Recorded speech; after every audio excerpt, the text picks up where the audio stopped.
I had the house cleared. Nothing was taken, so a police report wasn't filed. Of course, the police are like, oh yeah, so someone broke into your house but didn't take anything. Huh, that really sounds realistic, right? It's just intimidation. Yeah. It's But just to try and shut you up. they're a county sheriff's department. They don't, interact with this kind of stuff on a daily basis. I don't know, the deputy was probably 22. Right. That came out. But anyway, I didn't feel safe. It was my dream home. I had 2 puppies. I bought it about 2 years earlier. And we never slept there again, my son and I. After the incident, I talked to some security experts who have actually done intimidation for corporations. And they explained a few things. They said, well, A, they were probably tapping your place. So everything I say and do in here is listened to, if not watched. And then opening of the back window, because it's a much more private way to get in for future reference, for future visits. When I did return home, and the police came in and made sure nobody was here, and then I came in after the alarm was set off, after the break-in. And what I did notice was they had left this window unlocked, like this.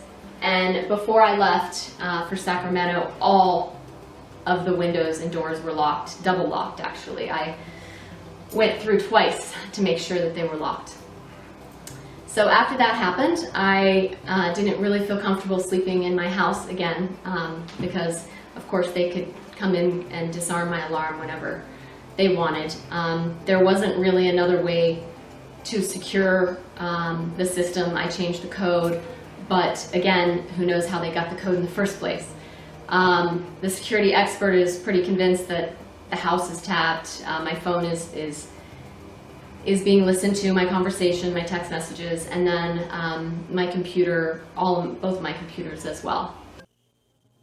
I came back to get everything out of the house, and I moved everything out of the house to rent it for the summer. When I was doing that, I would only go during days, and there were 2 days I had a bodyguard stand at the door while I was there, but I couldn't afford to continue that.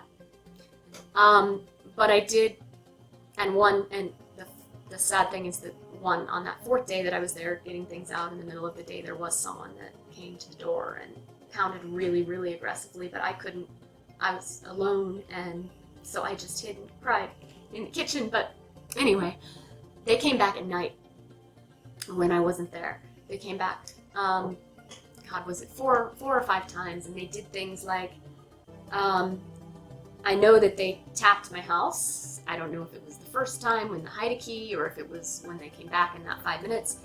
But during the clearing with the sheriff deputy, he's like, is there anything taken? And of course, my assistant was with me, and she's like, oh, what about your computer?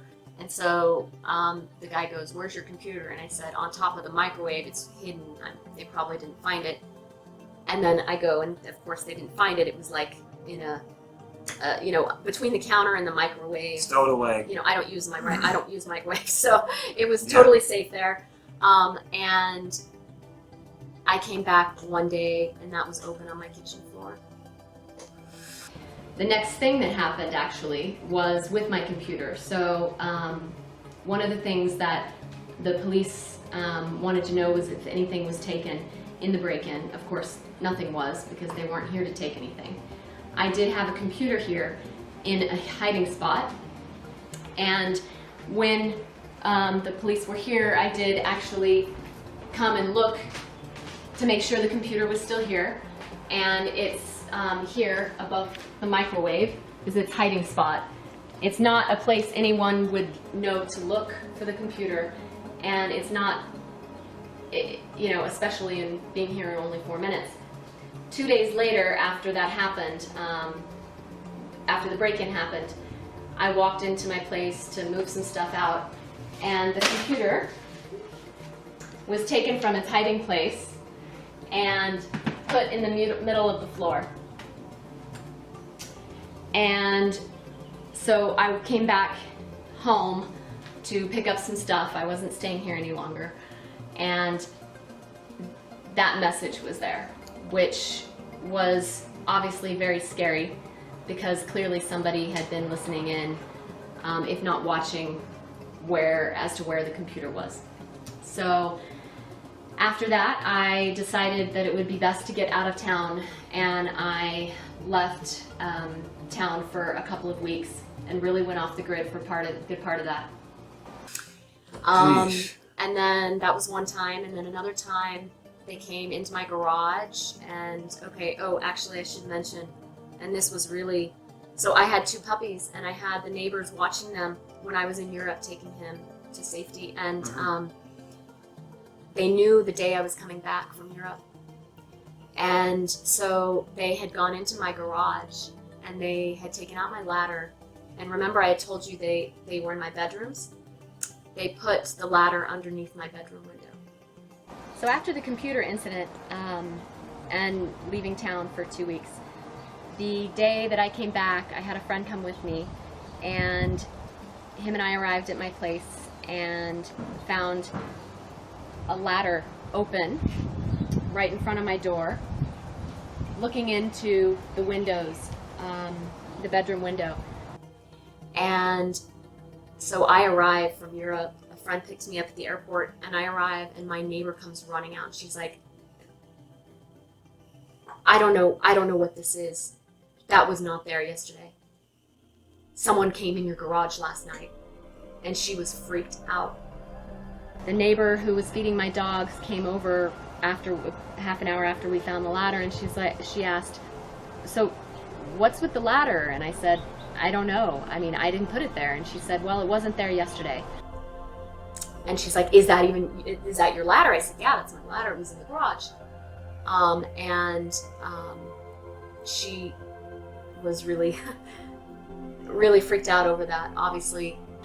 So it means that it happened the night before I came back into town after 2 weeks.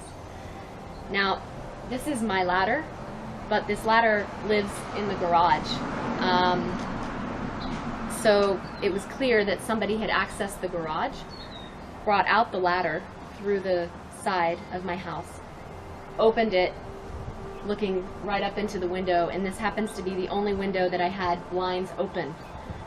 So that was quite a message. The security experts said, wow, what a better message than to say we're watching you. And this actually happened the day that I came back into town. So they clearly knew that, it happened the night before. They clearly knew when I was coming back. You know, I knew what it was. It's a message. We're watching you. We know where you sleep. But I didn't sleep there again. And they came back a few more times doing different intimidation things. So clearly they are watching. The next incident was just 2 days later, and that's in the garage. This Buddha was on the floor. Normally the Buddha is pretty heavy. It was on here on top of the dog cage, holding the towel to cover it up at night for the dogs. So it was taken off of here, and there's really no way it could have fallen because, I mean, it's actually really heavy, and if it had fallen, it would have fallen, you know, some different way. But I walked in and I found it right there on the ground. The pictures were also knocked over. So then 2 days later, I noticed it first through the kitchen window, and it's not something I have ever seen before, but there is a duck.